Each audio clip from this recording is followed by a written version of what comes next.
waayahay soo dhawaada mar labaad soo dhawaada Gabo Technology waxaan bilaabi doonaa maanta casharkeena koowaad practice-kiisii ee lesson 1 ka ahaa waan awood ku saari doono hordhaca luqadda HTML iyo sidoo kale tagiskeeda haddii ay tahay markii kugu horeysay oo channel-ka soo boqoto waxaan ka codsanaynaa inaad subscribe saarto ana sii sheegarayso si casharada dib aan ugu gaaro waxaan bilaabi doonaa practice-kii ugu horeeyay ee casharkeena HTML-ka oo aan maanta awood ku saari doonaa HTML tags sida ay u shaqeeyaan iyo sidoo kale inta ugu muhiimsan HTML tag ayaan maanta dul istaagi doonaa waxaan isticmaali doonaa code editor-keena Notepad ayaan maanta isticmaali doonaa maadaama casharkii ugu horeeyay oo bilow uu yahay Notepad ayaan isticmaali doonaa waxaad isticmaali kartaa Sublime waxaad isticmaali kartaa Visual Studio Code aad isticmaali kartaa any code editor aad jeceshahay ayaad adeegsan kartaa marka aniga maanta waxaan isticmaali doonaa Notepad ayaan isticmaali doonaa haddii aad tahay qofka cusub course-ka ama wili aan hore waxba coding aan qorin waxa ku wanaagsan markasta inaad isticmaasho Notepad-ka inaad isticmaasho ayaa ku wanaagsan si aad ula qabsato tagiska iyo si dhammaan wax kasta oo qoraysa ula qabsato inaad isticmaasho Notepad-ka ayaan talahaan ku siinayaa okay waxaan rabnaa inaan bilaabno casharkeena koowaad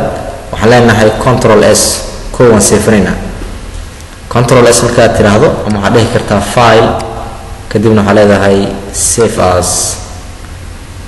desktop-ka rabaa inaan saarto waxaan ku qoran doonaa lesson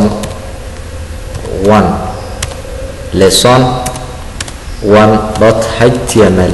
luqad kasta waxay leedahay extension iyada u gaar ah html waxay leedahay .html css waxay yeelan doontaa .css luqad kasta waxay leedahay extension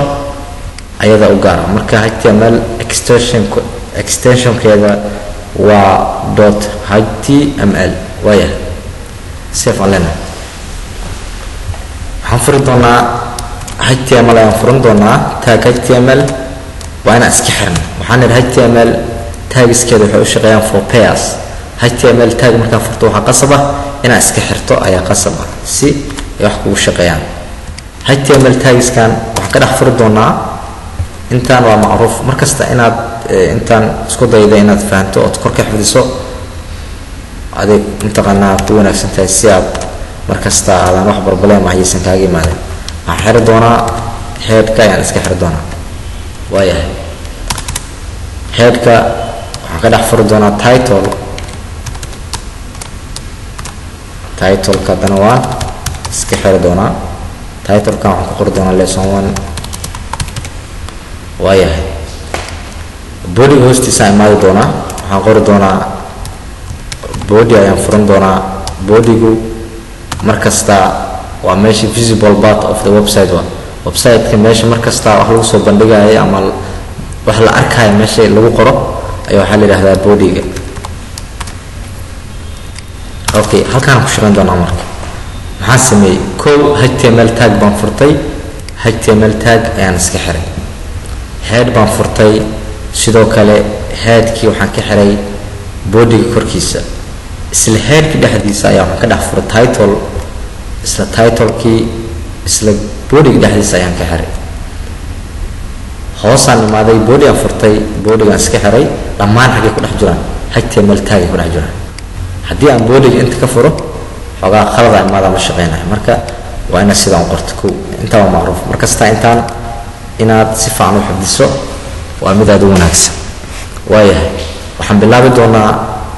tagiska heading-ga ka bilaabi doonaa ama headerada si loo sameeyaa waxaan gashan doonaa comment-aan iska saarin waxaan leenahay headings comment-gaan qoraalkan ma la soo bandhigi doonaa waa maya qoraalkan lama soo bandhigi doono waayahay headingska waxaa ugu horeeyaa niri h1 ayaa ugu horeysa h1 waan furay waa inaan iska xiro h1-ka waxaan ku qori doonaa heading 1 waayahay ama heading 1 iska dheh aan soo fiirina waxaan ku qornay lesson 1 waa kana سوكي اوكي نسوكايا هنتيجي دونا هنيجي دونا هيد 2 وهيدين 2 isla هيد 2 naga xir ayadana waxaan dhihi doonaa heading 2 ama lambar cad iska isticmaal baa rabno si inoo fududaato heading 2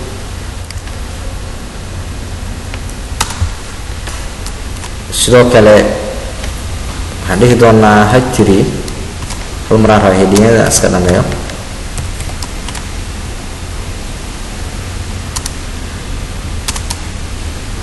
head 4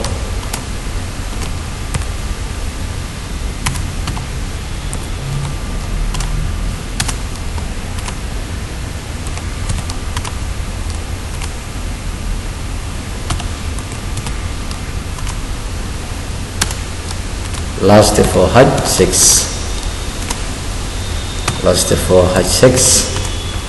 why heading 3 kan mau heading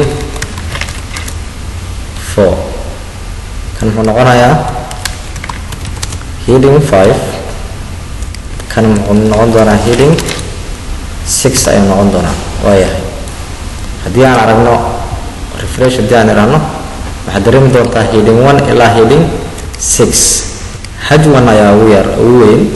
waxaa ugu yar head 6 ayaa ugu yar qoraalkan si uu noogu qurxanaado aan dhexda geysano maxaa isticmaali doonaa halkaana gee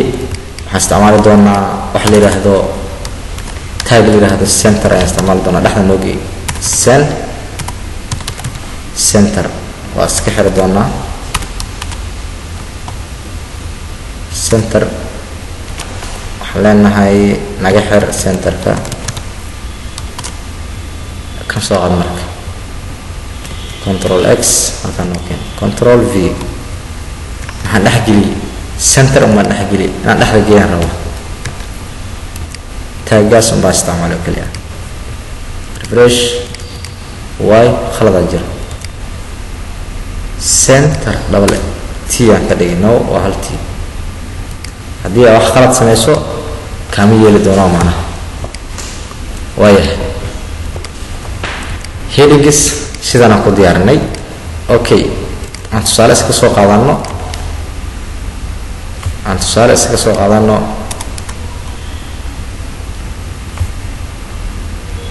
okay xajuunkan aan iska soo qaadano xajuunka naga xir waxaan qori doonaa Now Technology Center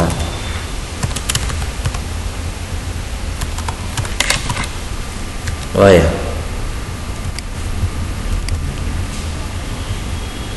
fartaan qorqorxisi waxaas dhan waan gaari doonaa okay waxaan sameynay headings waxaan arki doonaa waxa la yiraahdo paragraph 4b okay waxaan rabnaa inaan paragraph sameyno b no for haddana b nagax waa paragraph waxaan u baahannahay cod qoraal yar u baahannahay waalkana gee intaan qoraal iska qornayna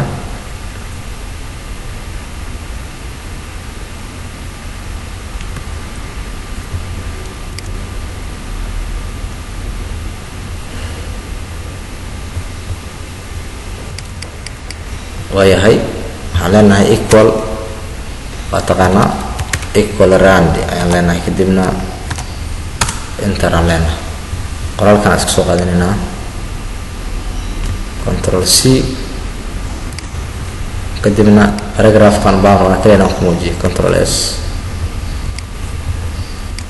maxaa aragtaa in la sameeyey for paragraph aa la sameeyey okay isla asaga copy noo paragraph kale noo sameey control c le waya maxaa aragtaa marka paragraphku waa blocks waa block maxaana blocks waxaa la yidhahdaa bdaas sida waxaa meesha ka ogaan inay tahay block elements block elements waxaa la yidhahdaa mid kasta oo leenka cusbaa kasoo dejinaya oo leen kale u furaya aan ku daba qorin. Inline waxaa la yidhahdaa in uu isku sii daba qoro. Inline block iyaga markasta haddii si kasta isku daba qorto waa isku sii daba qori doonaa, macnaha wuxuu samayn doonaa leen cusub ma samaynayo, macnaha new line ma samaynayo oo ku sii daba qoraya. So b-dan waxaa ogaan inay tahay block elements. waayahay waxyaalahan arki doono waxaa ka mid ah horizontal line, inaan meeshaan dhigno horizontal line, inaan line u kala samayno. tusaale ahaan kornagii inaan meeshaan horizontal line u samayno. horizontal line waxaa la yidhahdaa rajaar. waxaa isbedeli doono haddii meeshaan rajaaraan geliyey, waxaa isbedeli doono line baa lasoo geliyay horizontal line-kan saa u aragtaba waxaa lasoo geliyay line oo horizontal ah. cashirka ma dhex gashi karaa? Yes. paragraafka kan soo qaad asaga lee soo dhexgeli keliya. haddaa rabto in paragraafska dhan uu ku yeesho kan iska dhexgelin, anaa si xoogaa cashirkaada uu u yar quruxsanaado waa samaysan kartaa. kana soo qaad inta geeso waxaa isbedelaa. haddaa refresh iraahdo waxaa arkaysaa cashirkeenii paragraphiska in la kala gelgeliyay howseenkaas. waxyaalahan arki doono waxaa ka mid ah block code. waxa la yidhaha block code tag la yidhahdo block code. block code ayaan arki doonaa. naga xir block code. waa maxay block code? wuxuu qabtaa waa codeska lagu qoraa. tusaale ahaan try to fail but never fail to try. never fail to try aan iska nira. waaya block code. block code haddii aan refresh iraahdo waxaa arki doontaa in hoos loo soo yardejiyey sida koodkii loo qoray. block code waxaa loo isticmaalaa koodkiga hoos in lagu qoro ayaa loo isticmaalaa. tagga la yidhaahda block code asagana sidaas ayuu u shaqeeyaa. waayahay taggiskan arki doono waxaa ka mid ah address ayaa ka mid ah. address ayaan asagana arki doonaa. addresska siduu u shaqeeyaa. waayahay addresska waxaa lagu yaqaanaa inuu isku qoro qaab italiga anagoonan ay dhexgelin ama m aan dhexgelinin, inuu isku qoro qaab italiga inuu isku qoro. waxaan dhihi doonaa wadada 30 street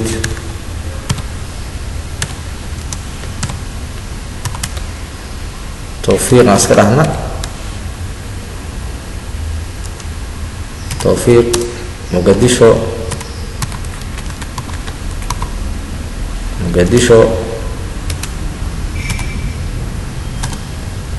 Soomaaliya. waayahay maxaa isbedeli doona? waxaa arkaysaa 30 street wadada 30 tawfiiq in muqdisho Soomaaliya. waa dareemaysaa marka waxaa loo qoray qaabka. haddii aan control plus iraahdo si waxaad ugu fahantaan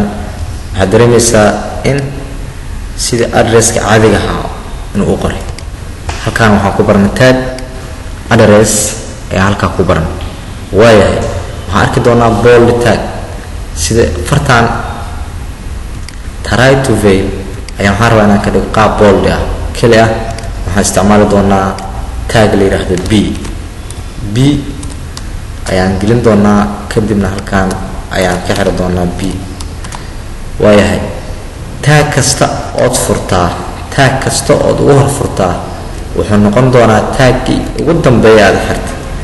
tag ugu horeeyaad furto wuxuu noqon doonaa midka ugu dambeeya aad xirta. inaad meeshaas fahantaan jecla. tag ugu dambeeyaad furto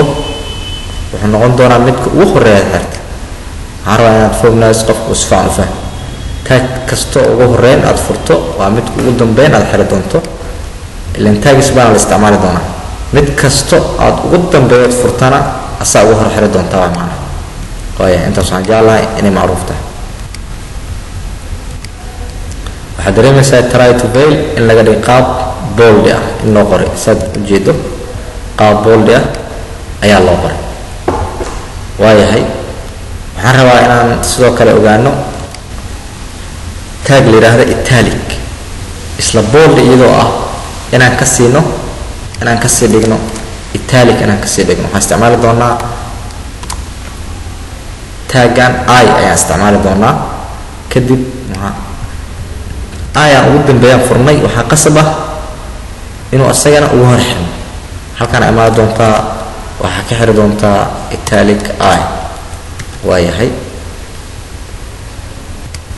refresh waxaad dareemaysaa farta in laga dhigay italic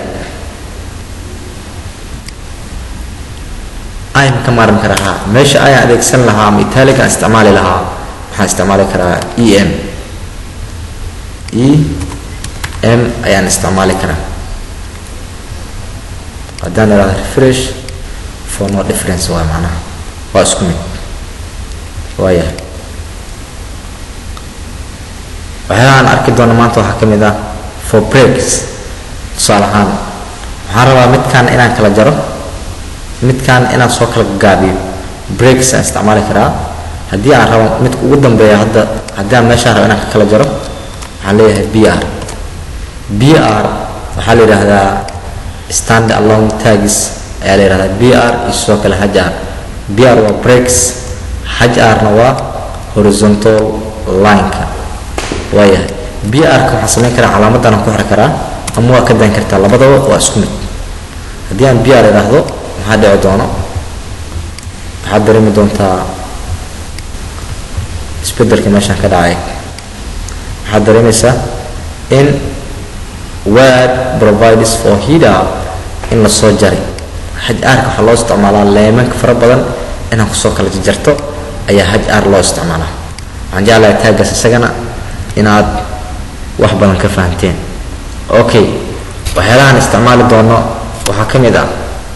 subscription tag la yiraahdo subscription sidoo u shaqeeyaa subscription waxaa la yiraahdaa sub ayuu u shaqeeyaa laakiin wuxuu ku dhex shaqeeyaa lana hajwan ayaan furan doonaa waana iska xiri doonaa hajwanka okay halkan waxaan ka dhex furi doonaa tag la yiraahdo subscription ama subscription kadibna waxaan leenahay sub naga xir waan furay waan xiray waxaan rabaa marka subscription maxaa loo isticmaalaa tusaale ahaan water marka la qoraayo h2o ayaa loo qoraa so waxaan rabnaa h2o gaas inaan qaab u qorno qaab h2o waa inaan u qorno rabno waxaan leenahay h2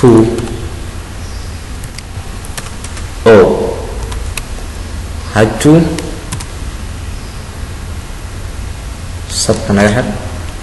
xir h2o waaya haddii aan refresh waxaad arki doontaa hajwan aan furay hajwan ayaan xiray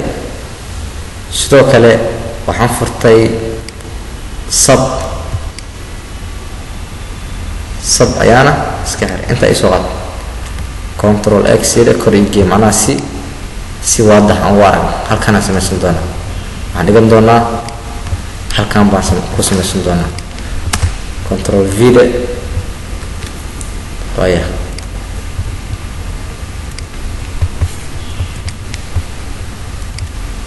waxaa arkaysaa h2o waxaan sameynay water waaya waxaan rabaa inaan sameyno 4/5 ama lambar lagu jibaaray waxaan isticmaali doonaa isagana sub waxaan isticmaali doonaa waxaan leenahay hajwanka naga xir okay waxaan isticmaali doonaa subka sidoo u shaqeeya isagana waa arki doonaa waa kan waxaan dhihi doonaa tusaale ahaan 6/5 camal 6/5 5 yaan rabnaa inaan qorno. ma arkaysaa 6 power markii powerada aad samaynayso 6 power 5 6 power 5 ayaa sidaan loo qoraa. waayahay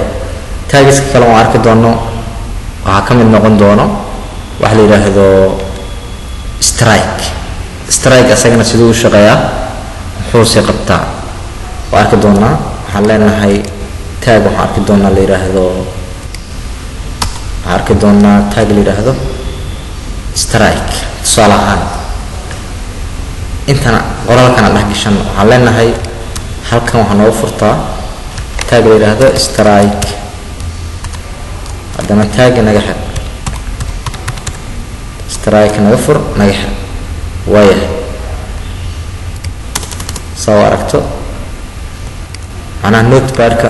qoraalku asaga dhan wuu isku ekeysiinaa laakiin video ka dambeeya waxaan isticmaali doonaa visual code laakiin maadaama bilow uu yahay cashirka notepad ayaan iska isticmaali doonaa. marka taasaa yeelaysa inaa xoogaa inta badan khadda isku mid noqoto. waayahay strike furnay strike ayaan xirnay gudihiisaan geli doonaa. waxaan ka furan doonaa si farta loo arko bold b kadibna b ayaan iska xiri doonaa. halkaan waxaan ku dhex qori doonaa tusaale ahaan website-ka ama hadhow markaa wax aad gadayso shayga waxaa gadaysay qiimo $100 shaygii waa lasoo raqiisiyey dadka waxay ku ogaayaan lacag $100 strike shaqadiis maxaa waaye uu qabanaa shaygii $100 la gadayo tusaale ahaan wuxuu noqday $70 waxaa rabtaa marka inaad dadkii adoona lacagta $70 aan ka dhigina u sheegto oo tiraahdo shaygan waxaa la gadi jiray lacag $100 la gadi jiray laakiin hadda waa la raqiisiyey oo waxaa la gadaa lacag $70 ama $80 macnaha strike shaqadaas marka uu ku qoonaa dhow. waayahay waxaan dhihi doonaa tusaale ahaan shaygan waxaa la gadaayay lacag $100 ah $100 ayaa la gadaayay $100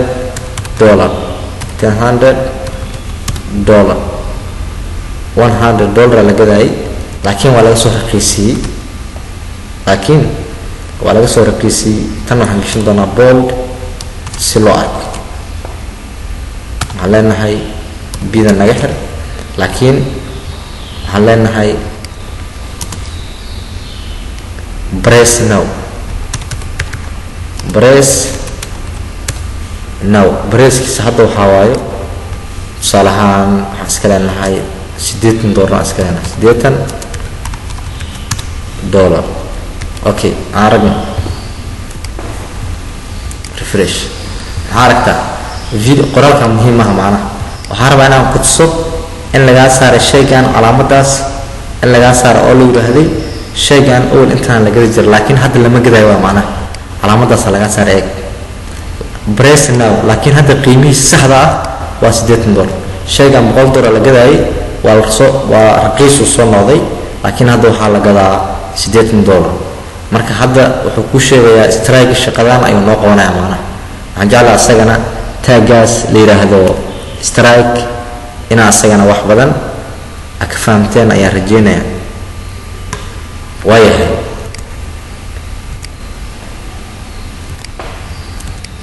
waxyaalaan arki doono waxaa ka mid ah cashirkeena intaasaan kusoo gabagabayn doonaa. waxyaalaan videoga dambe aan ku arki doono waxaa ka mid ah lists maxaa la yiraahdaa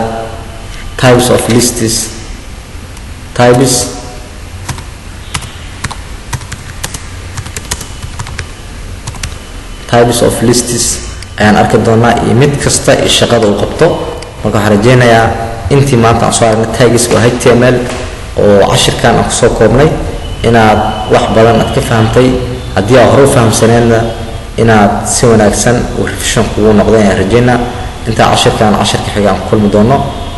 السلام عليكم ورحمة الله وبركاته.